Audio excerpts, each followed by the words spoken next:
Hello, this is Mandy Berlin in Chandler, Arizona. How are you doing today? I'm here to tell you a story about something that happened to me right here in this room and a series of events that changed my life forever in 2004. But first, why am I here and what can I do for you?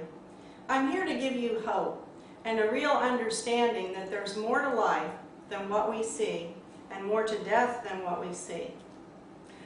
My hope is that with the support and information I provide, you become more fully engaged, perhaps less doubtful, and more joyous about the transformative process that death really is. You see, for over 30 years I was an agnostic. I got my doctoral candidacy in educational psychology and I became a statistician. I was a research scientist and I had great faith in the research and scientific process. But you see, I became more skeptical over time and a lot more doubtful. I really loved my work, but there was just something missing, perhaps something called hope. And then we learned that my husband, Max, had terminal cancer. And I really felt in some sense that this was the end of my life too. But what I didn't understand is that this really was the end of my life as I knew it, and the beginning of an incredible journey. Max died 2 days before Christmas in 2003. But was that the end of him? I was beginning to wonder because some strange things were happening to his family and friends and then to me on January 1st, 2004, a couple of days before he was buried. That 1 year alone, not counting the other years, I had over 50 paranormal and supernatural phenomena that I witnessed. This is in my book that's upcoming. It's called The Hope and the Knowing. I wish I could tell you all the stories today, but I would like to tell you one.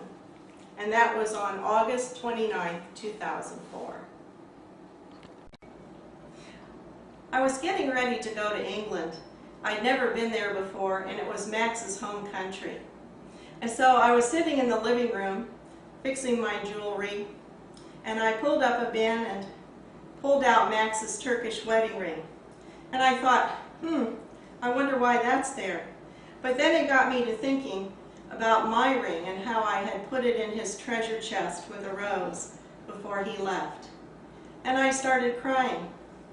But then I thought, I'm really not sad, I'm happy, but I'm crying because I'm thinking of him. But going to England and seeing his family, and then going to Wellington, where his school was, and meeting with his headmaster, I was really excited. So I started talking to him as if he was in the room. And then all of a sudden I heard crash, boom, bam, and I was in the living room.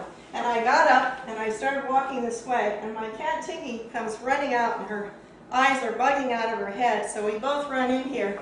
Oh my God, everything's flying off my table, my books, my brand new purple vase smashed. And then amazingly, this tablecloth was pulled and it landed right here to a point. And at the very tip of the point was a coin. I picked it up and I looked at both sides. It has no date on it. It will never spend. But I kept it and I put it in my purse and I said, I'm going to take it to England with me. Why, I didn't know. And then the day of my trip came, and I got my purse out and I looked for my keys and I heard tink, and there was the coin. I picked it up and it was like my brain went tink because I realized why the coin was there. You see, before Max died, he used to give me a coin whenever I'd go on a trip without him.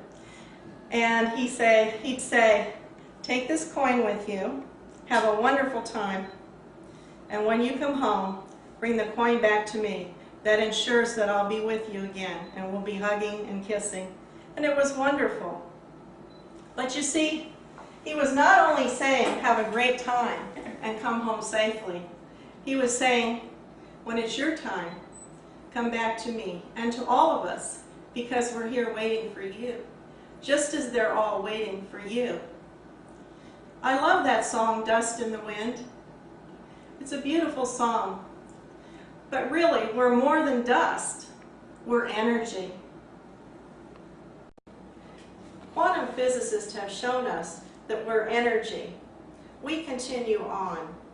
And in my upcoming book, The Hope in the Knowing, I not only talk about all the incredible paranormal stories, but also about the quantum physics, parallel universes, M-theory, and how these theories relate to what happened to me. Also, you'll find my poem at mandymax.blogspot.com, and that's the poem about the story that I told you about today. You'll also find other stories there at least twice a month. I'm pleased to tell you I'll be giving you information and support in the form of various online venues. Then I'll be traveling in 2011 and bringing you my book, The Hope in the Knowing. In the meantime, you can email me at mandy@mandymax.net. After Max died, I lost more than 20 people, friends, relatives, and even some of Max's loved ones. It was really a terrible time for all of us. But you see, since then I've been guided to counsel because I keep running into people who are grief-stricken, and I assure you that's no accident. I'm showing them how to heal their grief, overcome loss, and create abundance in their lives. Perhaps you or a friend is trying to overcome some loss and create abundance. You can do that by getting rid of the negative thoughts and thinking positive thoughts. Then you're on the right track. But you see, there's more to it than that. There's more to the equation. You have to do the energy work, and I can show you how to do that. This is Mandy Berlin. It's been a pleasure talking to you. And remember, make it a great day. Thank you.